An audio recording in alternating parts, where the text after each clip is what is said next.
Hello everyone, welcome to another week in the garden. We're here on the front, quite cold this morning. I think we're about 4 degrees. We did have sprinkling of snow, but that's long gone now. So first job today is we're going to prune back the buddleia. If you remember, in the autumn we took the top off so it wouldn't blow about in the winter winds or snap or split. So now we're going to prune it back. So the idea is that we want flowers in this sort of area where we can see it. If we just let them go up, the flowers will be right at the top. So we're going to take it back roughly about down to about 2 feet 60 centimeters.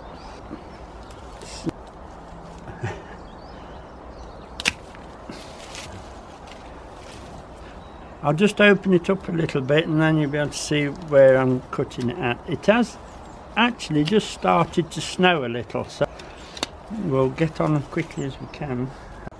If you look up the stem, here's an easy one. Look, can you see the node there with the little leaf on it? So we'll go just above that, look, and then cut off. Okay, here, look again, cut off. We're a little bit above 2 foot here, but you cut to a node and it'll be a lot better. There's a good one there, look, so we'll just go like that. The twiggy bits, take those out, and all this dead bud, you'll find this will just snap off. So we'll just whip round and do it. This one here, look, I got all this, so I'm going to cut off just there and then take those. This one, that'll break there, that's dead, so take that off. And keep that one up, take that one off, twiggy bits. Here, look, we'll go just there. Try and angle the cuts a little bit so you get them down, but it's not too bad. There's a nice joint there, look, so we'll go there. This one we'll take that off. Take it off here, look, there you go. This one, it's got buds there, so we'll take that. We've done that one, that's got buds there. Buds there. Got to be so careful on this front bed because it's really full of bulbs and we don't want to tread on them. This one crosses over, look, so it's no good. We'll take that one. This one, you got nice buds up here, but you've also got little buds down here. Another one showing there, look. So I'm inclined to go to that one. Yeah? Just take them off. It's again, look, we've got a nice little bud there, so we'll go to that. This is dead, look, we'll take that off. Take that off, take that down. This is broken, so take that. And that. Just whip the top off that one. And it is snowing now. We've trimmed it in the snow, but I'm sure it'll turn to rain soon. I'll just take this one back a bit, look, and I'm happy with that. What I will do is I'll give it a mulch later on. That's broken there, look. So take that off. Give it a good mulch later on. I'll probably put some of the chicken manure pellets around it and that'll be fine. Now we'll go and do the lavateras while we're here, or build a snowman, one of the two, but I'm sure we'll be able to get those done before I don't think it'll snow much. Right, we're going to do the lavateras as well, but I was just looking over the fence there and we've got some lovely snowdrops out, so spring is here eventually. Well, I think it is here now. Same thing, down to about 2 feet. If you look carefully on these, you'll see they're actually growing quite strong, so we don't really want it to over 6 feet high, so we're going to take it down to about the same, about 2 foot. So I'll get on and then I'll show you it done.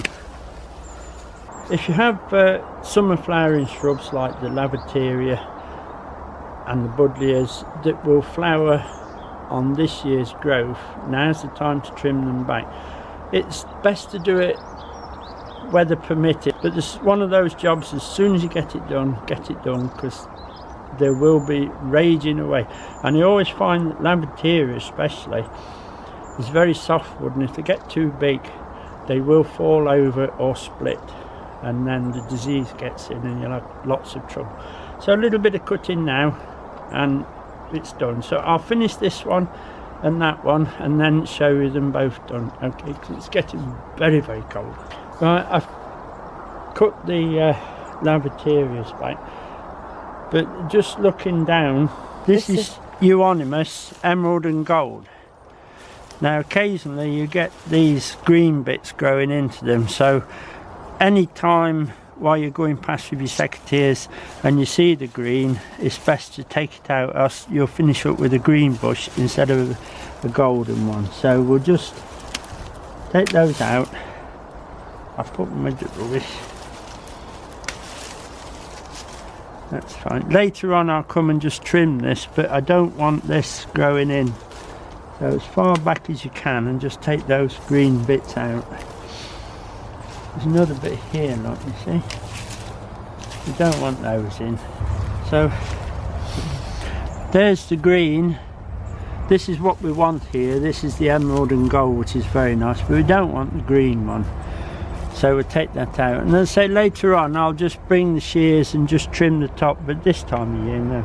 You can see where the lavatera has been laid on it a bit, and it's took a bit of the yellow colours out, so that will now come back with the light on it. That's the one, the green and variegated one, and that's called Gaiety. Again, you can see there's this one showing a little bit of green as well, look, so we'll take those out. Just as we're passing this, that's the lavateras and the buddleia pruned back nicely, no problems there. The only thing is now to get the Ferrari round here and get this rubbish taken away. Right, so we've trimmed the buddleia and the lavateras, and I think now with the weather breaking a little, we'll go down to the shed and we'll pop some broad beans in. And I'm just looking around and everything looks so nice. I don't know if you can see the Pyrrhus is coming into flower now. It looks absolutely stunning. It'll look stunning when it comes into those little white flowers on that foliage. We'll give it a top dressing of some ericaceous compost later on when it's beginning to root out a little bit. At the moment it's best just not to walk on it too much and let the bulbs all come up, because it's going to be a beautiful display of daffodils and hyacinths and all sorts, and it's going to look very nice. So let's go down the shed, okay?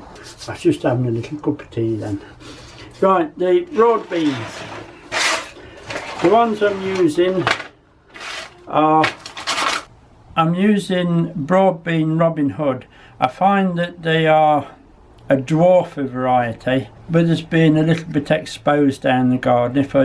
If I grow the shorter varieties, they don't blow over in the wind and they don't need so much staking. But they're not my most favourite vegetable, broad beans. We grow a few. We're going to put one line in this year, okay? Right, the broad beans we're going to put into root trainers.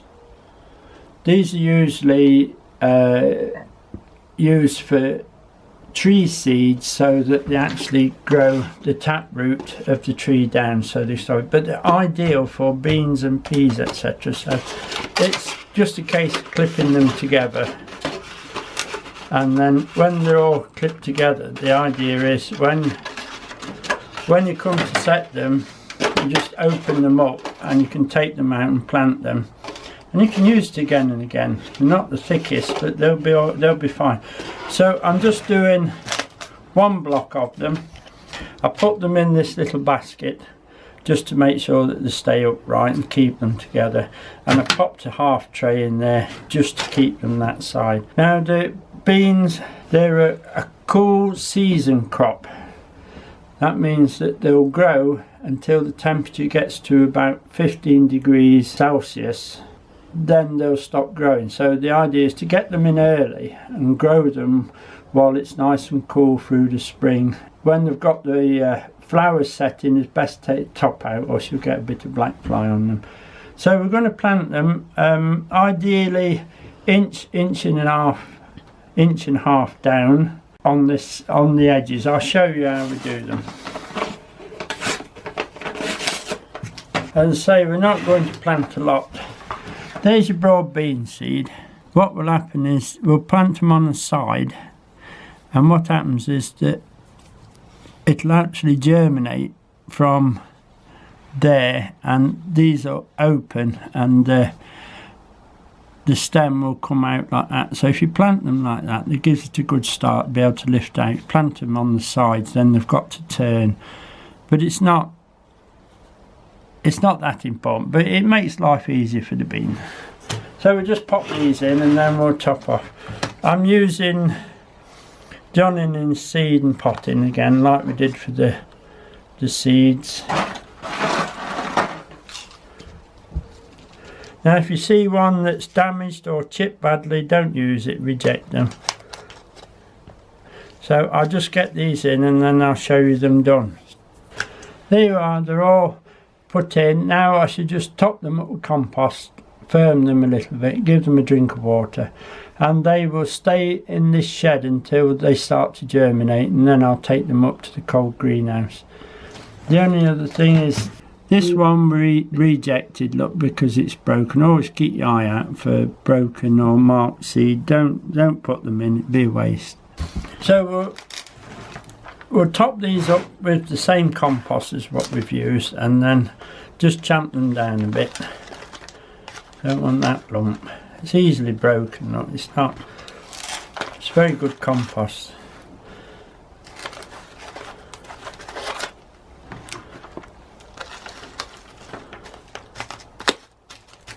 Just go around with your fingers and make sure it's tightish.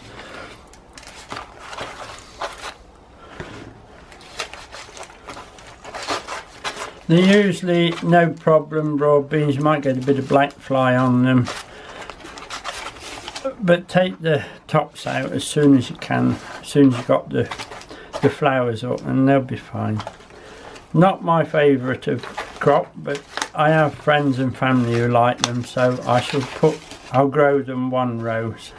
And they'll also, they have, if you remember, the bean family fixes nitrogen into the soil, so they're good for when they're finished. The soil that's left behind will be rich in nitrogen, so we can follow it with another crop. Put the label in, just smooth it off. I'll water these later, and then usually no problem at all. The only problem you might have when you got them to this stage is if you've got mice in your shed or your greenhouse, they'll find them. So the best thing to do is push that label down and put a sheet of glass or something over them to stop them getting in. That's why we don't put them out on the garden. So put the row across the garden, the mice will dig them up one after the other. So this is the way we do it in these. Now there are some varieties that you can actually put in the autumn. If you don't have a pigeon problem or a mouse problem, you can grow them outside. If you're growing them outside in the autumn, best to put them under a cloche, but you'll get the early ones. Remember, it's a cool season crop, so you need to grow it while the temperature in the air is nice, or the ground temperature is nice and cool. So grow them while the temperature of the ground is cool, and they'll be fine. As soon as it gets too hot, then they'll finish. That's those in. I need to go and do a pH reading on the blueberries just to make sure they're all right. We'll just we'll take the pH reading of these. I'll just switch it to pH. There we go. Take the cover off, wipe it, and you'll perhaps not be able to see this, but I'll just pop it in. It needs to be into the root zone, and just give it a minute or two. This is giving me a pH reading of 5.5. Quite happy with that. We'll just check the other one and make sure that's alright as well. This one is giving us a reading of 5.5 as well. Quite happy with that. We need a reading of between 4 and 5.5 for blueberries. So we're on the top of the band, but what I should do, I should put a mulch of ericaceous compost on top, and then that'll keep, might knock it down another one. We will check, we'll adjust if need be. You can adjust with sulphur and everything, but it's easy just to top up with ericaceous compost. Remember, when you do start watering these, rainwater only, okay? So I've taken to using a probe, a soil survey probe. It does my temperature, it can do the pH, and it tells me wet or dry. I don't need the wet or dry, but the temperature and the pH quite critical, so I will be using the probe from now. Always probe down to the root zone though, not on the soil top. So we'll be using that quite a bit. I've been down and around the garden this morning, this before it started to snow, and I took quite a few readings of the temperature of the whole garden, and then I took an average, and at the moment it's showing 3.1 degrees Celsius, which is very, very cold. I've noticed even the weeds are not growing so much now, so do your odd job, stay off the garden, let it warm up slowly. I think in other places in the world your climatic conditions are all different. I think nowadays, instead of pushing your hand in the soil and saying it's warm enough, we'll use these gadgets. Okay. That'll be about it for this week. A bit short, but it's still snowing a little bit. I don't think we'll get a lot of snow. So, and this week we've reached 1,000 subscribers. Now I like to thank everybody for subscribing, but we have another little thank you to do, and that's the lady behind this camera. She does all the filming, she does all the editing, so well done, and thank you, Diane, you're doing well. Okay, so that'll be it for this week, and hopefully we'll see you next week. So bye now.